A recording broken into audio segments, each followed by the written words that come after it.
Bonsoir à tous et merci de nous retrouver pour ce Vélo Club en direct de Sarzeau. Nous sommes en Bretagne. Dans quelques instants, la remise des maillots, bien sûr, le podium, nos invités. David Lapartien, président de l'Union cycliste internationale et maire de Sarzeau.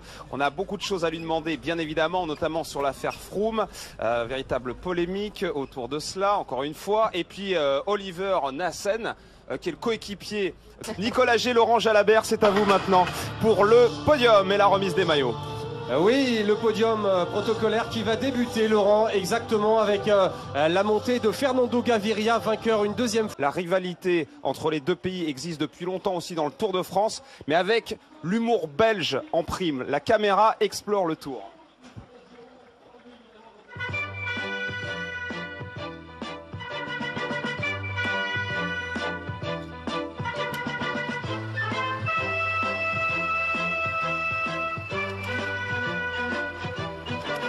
On va vous le raconter, ce suspense. Et avec plaisir. Alors, en effet, cette quatrième étape du Tour de France, Thomas, 195 km entre La Baule et Sarzeau, la ville du président de l'Union cycliste internationale, David Lapartien.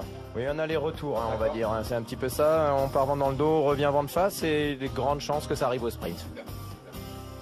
Demain, on se retrouve à 11h55 sur France 2, donc Lorient-Quimper, la 5e étape. On reste en Bretagne, évidemment. Bernard Hinault sera notre invité demain soir. Je sais que pour vous, c'est le symbole de la Bretagne. Bah, c'est le symbole de la Bretagne. Le blaireau, il n'y a pas plus meilleur symbole. Et puis, c'est l'idole de ma jeunesse. Mais oui, et à tout le monde. Et Peter Sagan sera là. Armel Lecléache aussi. On se retrouve demain. Nagui, n'oubliez pas les paroles à suivre. Et je crois que c'est un cri du cœur de tous, hein, évidemment. Allez, la France! Ce soir, on espère que la France sera en finale dimanche après-midi. Allez la France. Allez la France. Salut, à demain, merci. Ciao.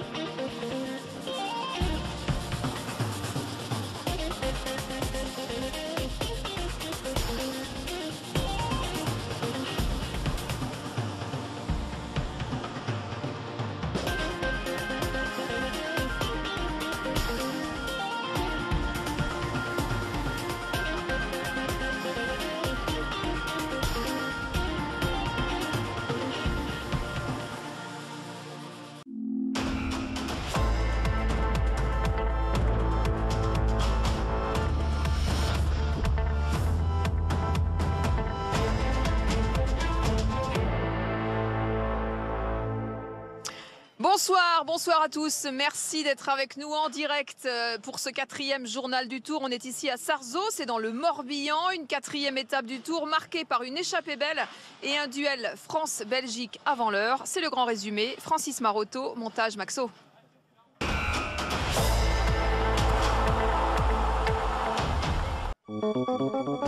Troisième à La Roche-sur-Yon 2 jours plus tôt, ce sprinter possède toutes les caractéristiques d'un favori à la victoire finale.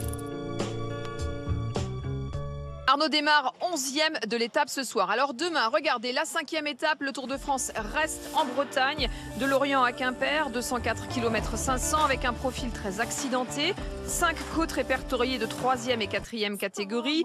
Les 100 derniers kilomètres ne font que monter. C'est une étape plutôt taillée pour les baroudeurs comme Lilian Calmejane ou Warren Barguil qui sera d'ailleurs le régional de la tape.